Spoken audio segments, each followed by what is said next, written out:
അതിനെതിരെ ഗുരുതര ആരോപണങ്ങളുമായി സുഹൃത്തുക്കൾ. തൊപ്പിയിൽ ലഹരി സൂക്ഷിച്ചു എന്നാണ് പരാതി. കഞ്ചാവ് പോലുള്ള ലഹരി വസ്തുക്കൾ വീഡിയോയിൽ പ്രദർശിപ്പിച്ചു. നിഹാദിന്റെ മാർസെറ്റ് ഗ്യാങ്ങിൽ ഒപ്പമുണ്ടായിരുന്ന മുഹമ്മദ് ഷമീർ എന്നിവരാണ് ആരോപണവുമായി രംഗത്തെത്തിയത്.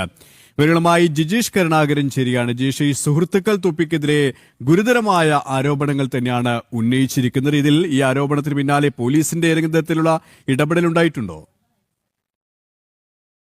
പോലീസിൽ ഏതെങ്കിലും തരത്തിലുള്ള പരാതികൾ ലഭിച്ചിട്ടില്ല. പോലീസ് അന്വേഷണം ആരംഭിച്ചിട്ടുമില്ല. എന്നാൽ പരാതി നൽകിയ ആളുകൾ വ്യക്തമാക്കുന്നത് ഇത് ഈ ഓപ്പറേഷൻ തൂഫാൻ, ലഹരിക്കെതിരായ പുതിയ സർക്കാർ വന്നതിന് ശേഷം നടപ്പിലാക്കുന്ന ശക്തമായ നടപടികൾ എന്ന രീതിയിൽ തുടങ്ങിയ തൂഫാൻ അതിന്റെ ഭാഗമായി കാണണം.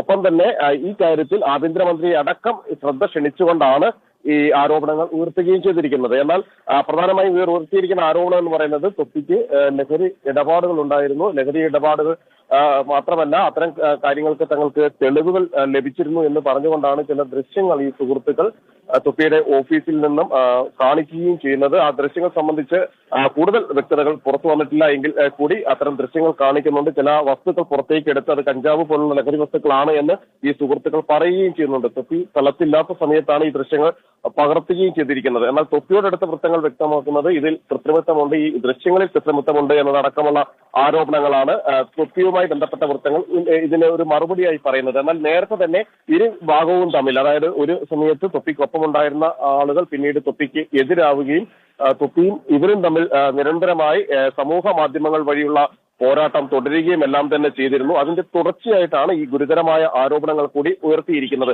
മാത്രമല്ല, നേരത്തെ തൊപ്പിയുടെ റൂമിൽ വെച്ച് ലഹരി പിടിച്ച സംഭവം ഉണ്ടായിരുന്നു. അതുമായി ബന്ധപ്പെട്ട് തൊപ്പി അന്വേഷണം നേരിട്ടു. പിന്നീട് വളരെ നാളുകൾക്ക് ശേഷമാണ് ആ കേസിൽ നിന്ന് തൊപ്പി ഒഴിവാകുകയും ചെയ്യുന്നത്. എന്നാൽ സുഹൃത്തുക്കൾ ആ കേസിൽ, മറ്റു ചില സുഹൃത്തുക്കൾ ഈ കേസിൽ ഉൾപ്പെടുകയും ചെയ്തിരുന്നു. അതിന്റെ തുടർച്ചയായിട്ട് തന്നെയാണ് ഏറ്റവും ഗുരുതരമായ ആരോപണങ്ങൾ ഇപ്പോൾ തൊപ്പിക്കെതിരെ ഉയർന്നിരിക്കുന്നതും ഇതുമായി ബന്ധപ്പെട്ട് അന്വേഷണത്തിന്റെ സാധ്യതകൾ പോലും തെളിയുകയും ചെയ്തിരിക്കുന്നത്.